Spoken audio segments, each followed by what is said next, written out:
Target করা হয়েছে যিনি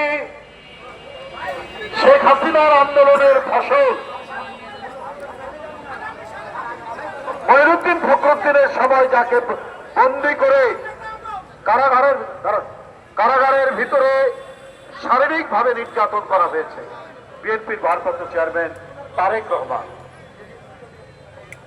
উনি কি করেছে বাংলা, আমি বারবার বলেছি বিএনপি বৃহৎ পরিবার। আজকে অনেকেই রাতারাতি ব্যাগের ছাতার মতো কিছু লোক বিএনপির নাম ভাঙিয়ে অপকর্ম করার চেষ্টা করছেন কোথাও কোথাও।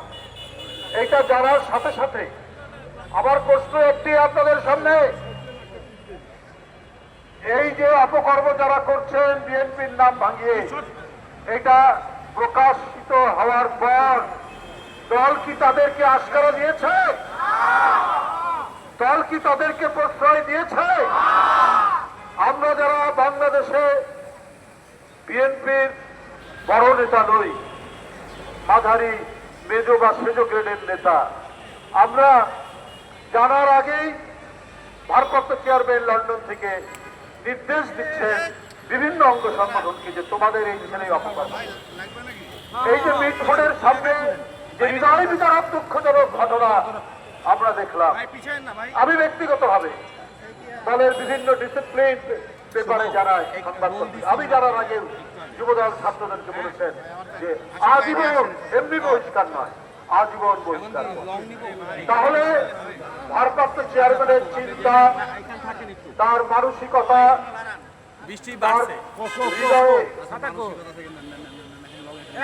গণতন্ত্রের যে চেতনা, কোন দুষ্কৃতিকারী এই দলে থাকবে না।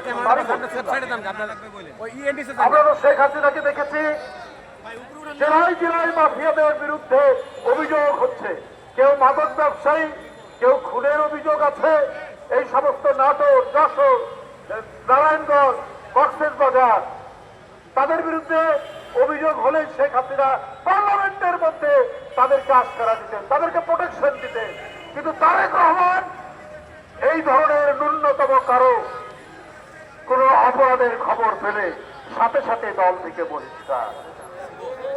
এই না, এরই মধ্যে 5.5 থেকে 6 হাজার দলের নেতাকর্মী, অঙ্গ সংগঠনের নেতাকর্মীকে তিনি সাংগঠনিক ব্যবস্থা নিয়েছেন। সাংগঠনিক ব্যবস্থাই নয়, অনেকের বিরুদ্ধে দল থেকে মামলা করা হয়েছে।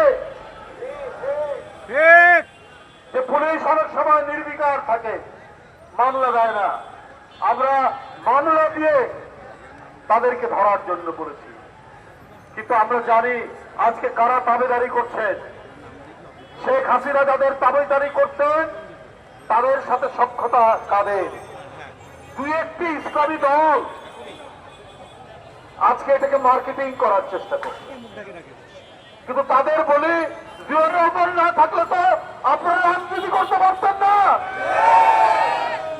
জিয়াউর রহমান সংবিধানের মধ্যে আল্লাহর নাম বিসমিল্লাহির রহমানির রহিম সংযোজন করেছে, যিনি সংবিধানের মধ্যে আল্লাহর উপর আস্থা এবং বিশ্বাস তিনি সংবিধান সংযোজিত করেছেন।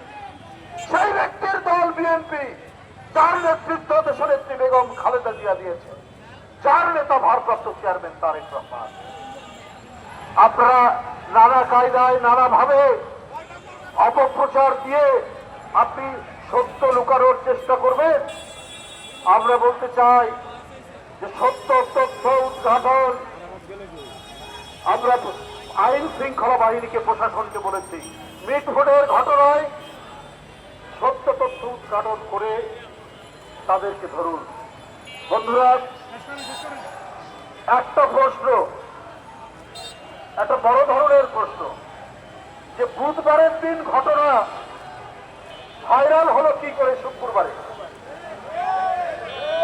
এটা কারা ধারণ করেছেন? এটা কারা এই কাজ করছেন?